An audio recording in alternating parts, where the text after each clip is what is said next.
नमस्कार दोस्तों, आप सभी स्वस्थ रहें, निरोगी रहें, ऐसी उम्मीद के साथ मैं परशुराम भारतीय। दोस्तों, इससे पहले मैंने वीडियो डाली थी कि आपकी आंतों में घाव या सूजन होने के कारण और उसका उपचार। आज मैं आपसे एक ऐसी बीमारी के विषय में चर्चा करूंगा जिसे लोग पीलिया के नाम से जानते हैं। पीलिया दोस्तों एक प्रकार का नहीं होता, ये पीलिया दो प्रकार से हमारे शरीर में होता है। अब आप सोचेंगे दो प्रकार से कैसे होता है, तो मैं आपको प्रैक्टिकली बता रहा हूँ जो मेरे अनुभव की बात है कि पीलिया एक तो इस तरह से कि जैसे हमने अंग्रेजी दवाइयाँ खाई किसी भी बीमारी के चलते, पानी कम पिया, उससे क्या है कि हमारा लीवर और किडनी दोनों ही डैमेज होने लगते हैं, जिस कारण से हमारे शरीर में पीलिया होता है। लेकिन दोस्तों इससे ज़्यादा खतरनाक जो पीलिया है वो पीलिया भी दो कारणों से होता है। वो जो पीलिया है आपके गॉल ब्लैडर के द्वारा हमारे शरीर में पीलिया होता है। और गॉल ब्लैडर में जो पीलिया होने के कारण है वो कारण क्या है?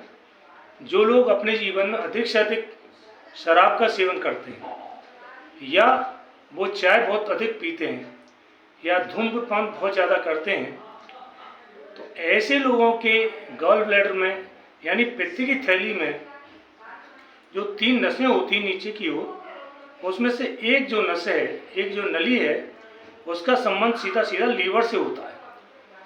क्योंकि भोजन करने के बाद पित्ताशय से उस भोजन को पचाने के लिए थोड़ा थोड़ा करके पित्त निकलता है उस नली के माध्यम से, और हमारा भोजन आसानी से पचता है। तो इन मादक पदार्थों के सेवन के कारण से उस नली में या पित्त की थैली के किसी भी पार्ट में बैक्टीरिया पैदा हो जाते हैं, जिसके चलते उस पित्त की नली में रुकावट आ जाती है, उसमें गांठ बन जाती है। एक तो कारण ये होता है जो आगे चल के कैंसर का भी रूप धारण कर लेती है और कैंसर हो जाता है। आपने सुना होगा कि पित्त की थैली में कैंसर। इसका दूसरा कारण एक होता है कि हमारी पित्त की थैली में गॉल ब्लैडर में स्टोन भी हो जाते हैं। उसमें से कोई छोटा स्टोन पित्त के साथ में अगर वो नली में जाके रुकता है तो उस पित्त को निकलने से अवरोध पैदा कर देता है, और पित्त स्थायी रूप से पित्त की थैली में जमा होता रहता है, जिससे वो एसिड के रूप में तैयार होता है। तो आप जानते हैं एसिड का स्वभाव कैसा होता है? गर्म होता है। तो वो हमारे पूरे शरीर को पीला पीला कर देता है, जिसे हम पीलिया कहते हैं। वो इस प्रकार से भी एक पीलिया होता है जो सामान्य तौर पर डॉक्टरों की पकड़ में नहीं आता वो पीलिया, और मरीज धीरे धीरे मृत्यु की ओर चला जाता है, उस पर कोई ट्रीटमेंट नहीं होता। दोस्तों ऐसे इस प्रकार के पीलिया से संबंधित मरीजों को आप गैस्ट्रो या लीवर केयर डॉक्टरों से एक बार अच्छी तरह से जांच कराएं। कहीं इस तरह से पीलिया तो नहीं, कहीं पित्त की नली में कोई रुकावट तो नहीं, इस कारण से वो स्टोन हो सकता है, वो इन्फेक्शन के कारण से हो सकता है। तो इसके ठीक प्रकार से उपचार के लिए मैं ये नहीं कह रहा कि आप एलोपैथिक उपचार लें, लेकिन जांच की दृष्टि से हमें एलोपैथिक से संबंधित डॉक्टर से परामर्श लेना पड़ेगा। जो गैस्ट्रो और लीवर केयर डॉक्टर होते हैं, उनके द्वारा मशीन के द्वारा इस तरह की जांच कराने के बाद अगर उस पित्त की नली में रुकावट है, वो स्टोन के कारण है या बैक्टीरिया ने वहाँ पे गांठ तैयार कर दी है, कैंसर का रूप ले लिया है, तो अगर आपको उस मरीज को ठीक स्थिति में लाना है तो उस गॉल ब्लैडर की नली में एक स्टंट डलवाना पड़ेगा आपको दूरबीन के द्वारा। जब वो स्टंट उस नली में जाके पड़ेगा, यानी नली में जो नली पड़ेगी, नली में दो प्रकार की होती है दोस्तों, एक प्लास्टिक में होती है, एक स्टील में होती है। आप कंडीशन के आधार पर देखेंगे कि आपको किस तरह की वो नली डलवानी है। इससे क्या होगा कि गॉल ब्लैडर का जो पित्त है, पित्ताशय से पित्त निकलना है, उसके लिए रास्ता क्लियर हो जाएगा, और जो पीलिया का जो एक वेग है, प्रभाव है, वो रुकने का काम होगा। उसके बाद आप गॉल ब्लैडर में उस नली में स्टंट डलवाने के बाद उसका उपचार कैसे करें, इसके लिए मैं आपको एक ऐसी औषधि से अवगत कराऊंगा जो मात्र 3 दिन में उस पीलिया को बहुत तेज गति से नीचे की ओर लाने का प्रयास करेगी। ऐसी औषधि। दूसरे प्रकार का जो मैंने आपको पीलिया बताया था कि अंग्रेजी दवाइयों के इन्फेक्शन के कारण से, यानी कह सकते हैं आप साइड इफेक्ट के कारण से भी हमारे जो पीलिया शरीर में बनता है, वो भी एक कारण है। बुखार का आना, बुखार में एंटीबायोटिक हैवी डोज दवाइयाँ लेना, उसके कारण से हमारे लीवर किडनी पर असर पड़ता है और हमें पीलिया होने लगता है। लोग कहते हैं कि बुखार आया और पीलिया हो गया, एक कारण होता है। वो सामान्य तौर पर भी दवाइयों से ठीक हो सकता है, लेकिन गॉल ब्लैडर से उत्पन्न पीलिया का इलाज सिर्फ एक ही है कि आप सबसे पहले उस पित्त की नली में स्टंट डलवाएं, जिससे वो पित्त का आना जाना प्रारंभ हो, और आप जो औषधियाँ देंगे उसके प्रभाव से पीलिया कम हो। मित्रों, मैं आपको औषधि के बारे में जानकारी दूं। आप मेरे चैनल का नाम है प्लांट इज लाइफ, पौधा ही हमारा जीवन है, ये मेरे चैनल का नाम है। और आप मेरे इस चैनल को सब्सक्राइब करें। ऐसी अनेकों बीमारियां जो हमारे प्राण घातक हो जाती हैं जीवन में, ऐसी तमाम बीमारियों का ट्रीटमेंट देसी दवाओं के माध्यम से मैं आप तक पहुंचाऊंगा। आप मेरे चैनल को सब्सक्राइब करें, बेल आइकन को दबाएं, मेरी वीडियो ज़्यादा से ज़्यादा शेयर करें, लाइक अवश्य करें, दोस्तों कमेंट भी करें। अगर कोई पेशेंट मेरी दवाई के माध्यम से ठीक होता है तो उसके बारे में मुझे जानकारी अवश्य दें, जिससे मैं और आगे अच्छी तरह से काम कर सकूं। दोस्तों, आपने इस तरह का पौधा अवश्य देखा होगा। ये उस पौधे की, इस पेड़ की पत्तियां हैं। आप इसे ठीक प्रकार से देख सकते हैं, दोनों तरफ से आप देखेंगे।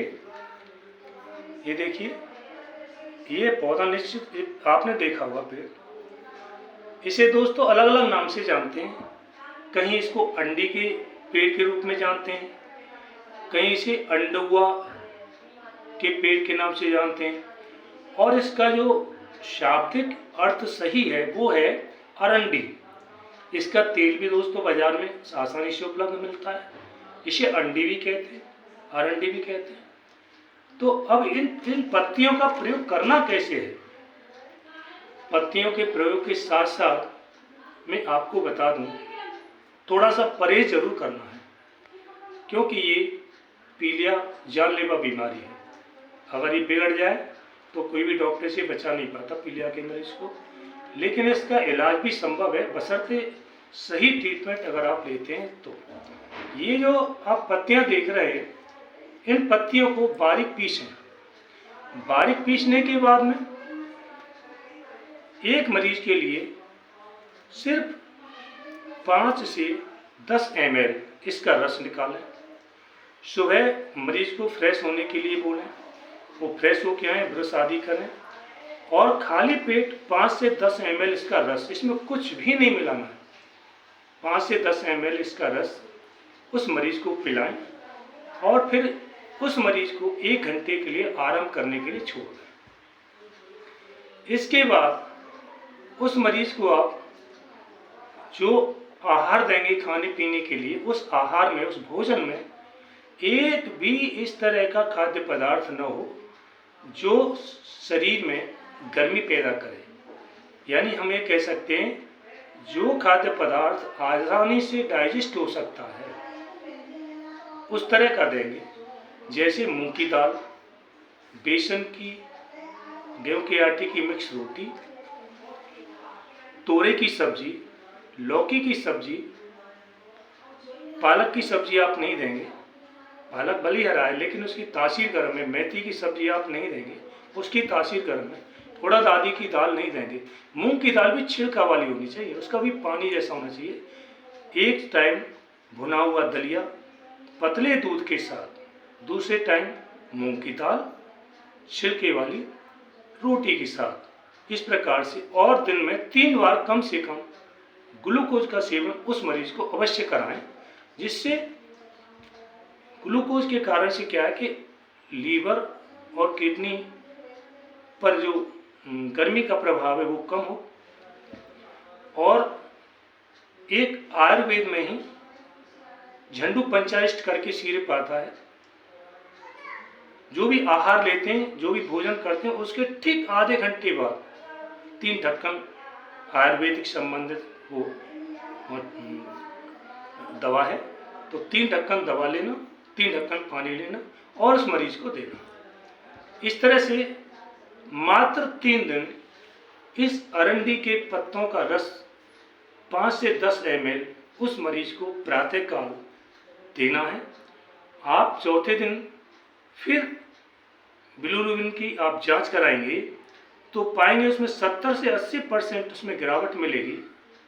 अगर किसी मरीज के अंदर 25% भी पीलिया हो गया है, मैं दावे के साथ कहता हूँ वो पीलिया 3 दिन के बाद आपको 5 से 6% ही मिलेगा।